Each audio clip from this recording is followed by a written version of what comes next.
এই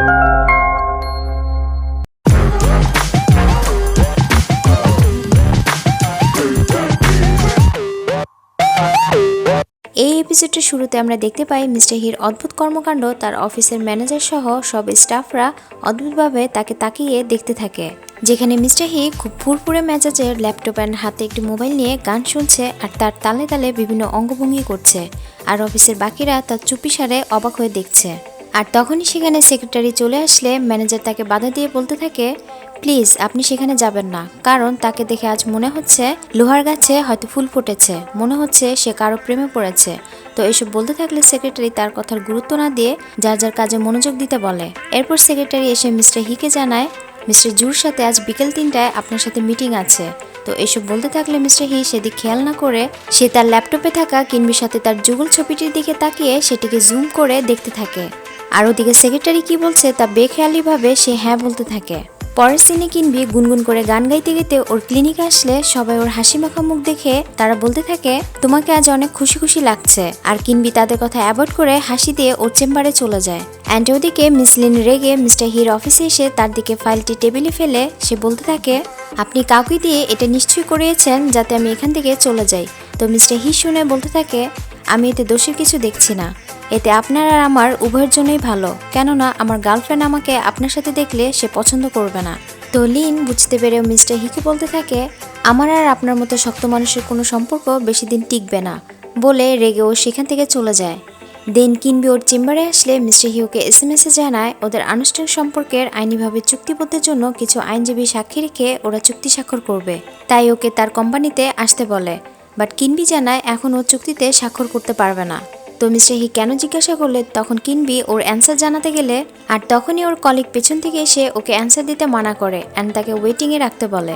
তো কিনবি ওকে দেখে তখন সেখান থেকে জোর করে ওকে পাঠিয়ে দেয়, আর ওই হিকে SMS দিতে চেয়েও কিছু একটা ভেবে সেখানে SMS করা স্টপ করে দেয়, যার পরিণতিতে মিস্টার হি সব কাজকর্ম বাদ দিয়ে সে মোবাইল স্ক্রিনে একদৃষ্টিতে ওর অ্যান্সারের আশায় দীর্ঘক্ষণ ওয়েট করতে থাকে আর টেনশন করতে থাকে।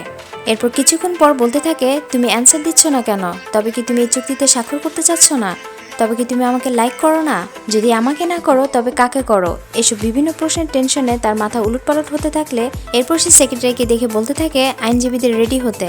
দেন নেক্সট সিনে দেখি মিস্টার হি কয়েকজন আইনজীবী সহ কিনবির সামনে বসে থাকতে, যেখানে মিস্টার হি কিনবিকে চুক্তির বিভিন্ন সুযোগ সুবিধা বোঝাতে থাকে অ্যান্ড ওর মতামত জানাতে বলে। আর ওদিকে কিনবি তার এসব কর্মকাণ্ডে বিরক্ত হয়ে মনে মনে তাকে গর্ধ বলতে থাকে, এই জন্য যে এত লোকজনের সামনে সে চুক্তির বিস্তারিত ব্যাখ্যা করছে আর কিনবিকে ওর মতামত বলার জন্য জিজ্ঞাসা করছে। এরপর কিনবি জানায়, এই চুক্তির স্বাক্ষর করার আগে আমি তার আগে আপনার মনের সত্যিকারের অনুভূতি জানতে চাই। তখন মিস্টার হি সবাইকে ইশারা করলে তারা সবাই সেখান থেকে চলে যায়। তো হি আবার বলতে থাকে, বলুন আপনি আমার কাছ থেকে কি জানতে চান? তো কিনবি আবার সে একই কথা বললে মিস্টার হি বুঝতে না পেরে বলে, ও বুঝতে পেরেছে আপনি এই চুক্তিতে সন্তুষ্ট নয়, তাই সে ওকে সন্তুষ্ট করার জন্য ওকে উপহার হিসেবে গাড়ি বাড়ি টাকা পয়সা সব দিতে চায়। বাট কিনবি এসব না বললে ও তার মনের অনুভূতি আবারও জানতে চায়। তখন মিস্টার হি আবার বুঝতে না পারলে ম্যানেজার দরজার আড়ালে দাঁড়িয়ে ওদের কথা কান পেতে শুনতে থাকে অ্যান্ড সে মিস্টার হিকে বোঝানোর জন্য সে একটি কাগজে কিছু কথা লিখে মিস্টার হিকে সেটা বলতে বলে, যার করে মিস্টার হি এতক্ষণ ধরে এত বকবক করলো বাট লেখাটি কিনবিকে বলার সময় সে বারবার আমতা আমতা করতে থাকে। আর এরকম কিছুক্ষণ করতে থাকলে কিনবি রেগে তাকে বলে, যতক্ষণ আপনি আপনার অনুভূতি প্রকাশ না করছেন ততক্ষণ আমি এই চুক্তিতে সই করব না। আর এটা বলে ও উঠে চলে যায়। তো ও চলে গেলে ম্যানেজার স্যাড মুডে মিস্টার হির দিকে তাকালে হি জানায়, এটা কোনো ব্যাপার না, আবার ট্রাই করব। এর পরের সিনে দেখি মিস্টার ওয়াং গাড়ি নিয়ে যেতে গেলে মেঙ্গু তার পথ রোধ করে। তো ওয়াং রেগে গাড়ি থেকে নেমে ওকে গালাগাল করে বলতে থাকে, এটা বলেছে এটা কি তোমার বাবার গ্যারেজ যে পথ আটকাচ্ছ? তখন মেঙ্গু তার জবাবে বলে, আসলে এটা আমার বাবার গ্যারেজ, কারণ আমার বাবা এই শপিং মলের একজন শেয়ার হোল্ডার। তখন ওয়াং জানায় কেন ও সবসময় তাকে ফলো করছে। মেঙ্গু বলে রুইয়ের থেকে তাকে সরে দাঁড়াতে। আর এই কথা শুনে ওয়াং বলে, ওই মেয়ে দেখতে যতই সুন্দরী হোক না কেন, যার ভাই অন্যের থেকে টাকা ধার করে অ্যান্ড আমার অফিসের নিচে এসে দিনরাত ঘুমায়, এমন মেয়ের সাথে সম্পর্ক করতে আমি কখনোই আগ্রহী নই, কেননা এমন সম্পর্কে আমার জন্য ভবিষ্যতে আরও ঝামেলা বাড়াবে। তো এসব বললে মেঙ্গু তাকে ওয়ার্ন করে চুপচাপ সেখান থেকে গাড়ি নিয়ে চলে যায়। এর পরের সিনে দেখি মেঙ্গু রুইকে আসতে দেখে ও ল্যাপটপ বন্ধ করে টাইপিং নিয়ে বিজি থাকে। এরপর রুই এসে ওকে একটি ফাইল দিয়ে তাতে সাইন দিতে বলে। তো মেঙ্গু ঠিক আছে বললে রুইকে এরপরও দাঁড়িয়ে থাকতে দেখে জিজ্ঞাসা করে, আর কিছু বলবে? তখন রুইয়ে ওর হাতের ব্রেসলেট দেখিয়ে জানায়, কালিটি হার্ট নাম্বার দেখাচ্ছিল, এর কারণ কি? জবাবে মিঙ্গু বলে, আসলে এটা তেমন কোনো বিষয় না, আমি শুধু তোমাকে নিয়ে একটু চিন্তিত ছিলাম। অ্যান্ড এটা বলে ওর ভাইয়ের কথা জিজ্ঞাসা করলে তখন রুইয়ে সে বিষয়ে কিছু না বলে ওকে ইগনোর করে সেখান থেকে চলে যায়। এর পরের সিনে দেখি কিনবি মিঙ্গুর সাথে একটি রেস্টুরেন্টে, যেখানে কিনবি বলছে এত কিছু আয়োজন করে আমাকে খাওয়ানোর মানে কি? তো মিঙ্গু প্রথমে বলতে না চাইলে কিনবি ভাবে হয়তো মিস্টার হি বলেছে, বাট মিঙ্গু জানায় সে কিছুই বলেনি। এরপর মিঙ্গু রুইয়ের বিষয়টি প্রকাশ করে, যেখানে ওর ভাইয়ের সত্যটা ও জানতে চায়। তখন কিনবি শুনে মিঙ্গুকে বলে, আমি যতটা জানি রুই একটি শক্ত মেয়ে, যেখানে ওর মনে শত কষ্ট থাকা সত্ত্বেও ও কাউকে সেটি বুঝতে দেয় না। আর ওর ভাইটি সারাদিন কোনো কাজকর্ম করে না অ্যান্ড ওর থেকে শুধু টাকা ধার চাইতে আসে। তখন মিঙ্গু শুনে ওর কোনো রিলেশন আছে কিনা জানতে চাইলে কিনবি জানায় ছিল, বাট ও তার থেকে নিজেকে দূরে সরিয়ে রেখেছে। আর এত কিছু কেন জিজ্ঞাসা করছে কিনবি জানতে চাইলে মিঙ্গু বলে, আমি ওকে হেল্প করতে চাই। তখন কিনবি শুনে বলে, যদি তুমি ওর শক্ত মনে স্নেহ জাগাতে পারো তবে তুমি অবশ্যই সফল হবে। নেক্সট দিনে দেখি মিস্টার হির হাতে একটি কাগজ, যেটি কিনা ম্যানেজার তাকে লিখে দেখিয়েছিল কিনবিকে সেটি বলার জন্য। আর সেই কাগজটি নিয়ে মিস্টার হি ল্যাপটপের সামনে ওদের ছবিটির দিকে তাকিয়ে বাক্যটি বলার রিহার্সাল করছে। আর তখনই তার ফোনে মিঙ্গুর কল আসে অ্যান্ড তাকে বাড়ি আসতে বলে, যেটা শুনে মিস্টার হি আসতে না চাইলেও তখন কিনবির প্রশ্নের সমাধানের জন্য আসতে বললে মিস্টার হি তখন রাজি হয়ে যায়। এরপর মিস্টার হি আসলে মিঙ্গু জানায় কিনবির সাথে ও আজ দেখা করেছে। আর এটা শুনে মিস্টার হি বলে, তুমি আমার গার্লফ্রেন্ডের সাথে কেন দেখা করেছো? তখন মিঙ্গু শুনে বলে, তোমার কি হিংসে হচ্ছে?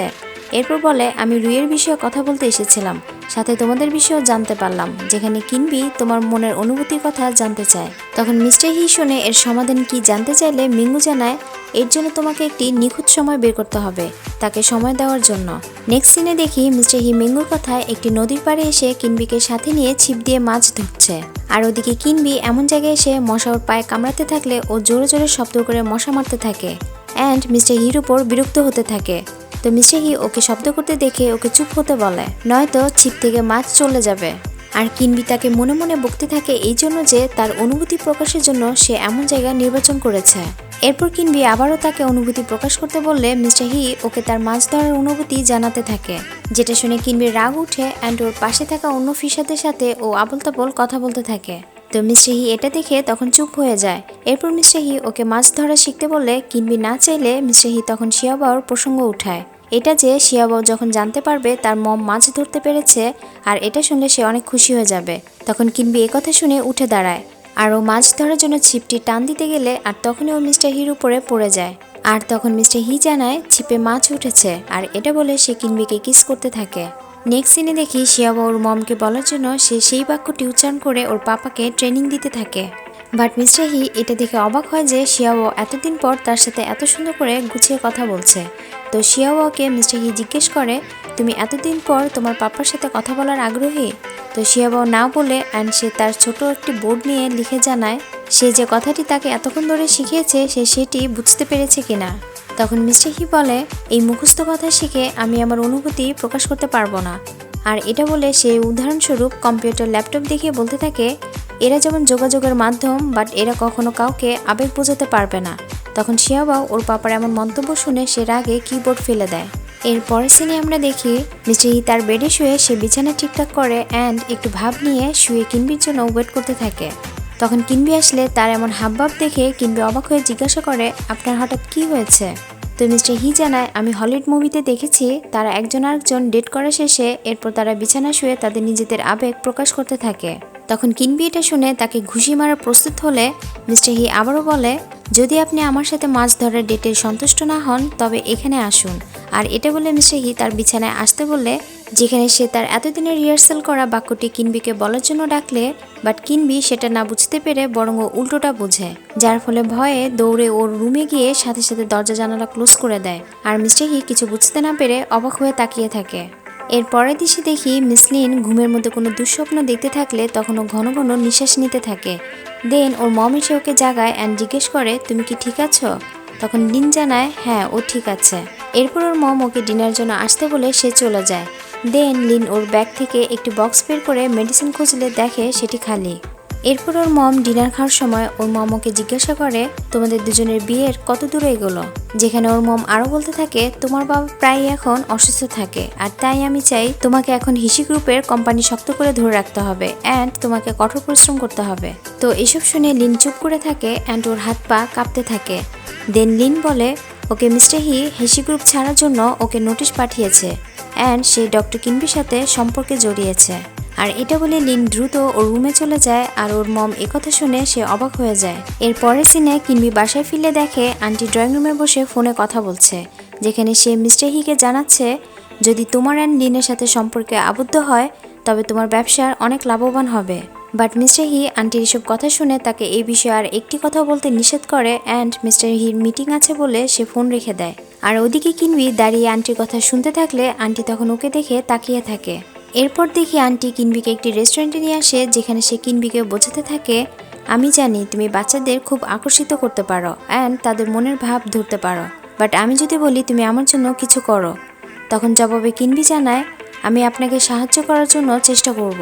আর আন্টি একথা শুনে তখন কিনবিকে বলে যদি আমি বলি তুমি মিস্টার হি অ্যান্ড শিয়াবাকে ছেড়ে দাও, তখন কিনবি তাকে জবাব দেয় যদি মিস্টার হি তাকে পছন্দ নাই করেন তবে আমার চলে যাওয়াতে কিছুই হবে না, বরং এতে তারা অসুখী হবেন। তো আন্টি আবারও বলতে থাকে প্রেমের বিয়ে কখনো সফল হয় না, তুমি এখন যতটা হাসছো পরে ঠিক ততটাই কাঁদবে। তো আন্টি এসব বলতে থাকলে আর তখনই সেখানে মিস্টার হি এসে আন্টিকে বলতে থাকে আমি জানি আমার এই বিজনেসের বিষয়টি নিয়ে আপনি অনেক চিন্তিত অ্যান্ড আমি এটাও জানি আমার বাবা অ্যান্ড ভাই আমার কাছ থেকে এটাই প্রত্যাশা করেছিল, আর তাই আমি বছর পর বছর শুধু বিজনেস আর শিয়াবাও ছাড়া কোনো দিকে মনোযোগ দিইনি, বাট আমার একটি নিজের ব্যক্তিগত চয়েস থাকতে পারে। আর এটা বলে মিস্টার হি কিনবির দিকে তাকিয়ে বলতে থাকে আমিও একজনকে পছন্দ করতে পারি, আর তাই আমি আশা করব ভবিষ্যতে আপনি অন্তত আমার ব্যক্তিগত বিষয়ে কোনো হস্তক্ষেপ করবেন না অ্যান্ড কিনবিকে আমার কাছ থেকে আলাদা করার চেষ্টা করবেন না। আর এসে বললে মিস্টার হি কিনবিকে হাত ধরে উঠিয়ে ওখান থেকে নিয়ে চলে যায়। আর আন্টি ওখানে বসে সে মিস্টার হির এসব কথা শুনে হজম করতে থাকে। দেন ওরা বাহিরে আসলে মিস্টার হি ওর হাত ধরে বলে আমি এতদিনে এটা ফিল করেছি তুমি আমার অনুপ্রেরণা। এরপর মিস্টার হি সে তার সেই মনের অনুভূতির কথাটি কিনবিকে বলে যেটি সে এতদিন ধরে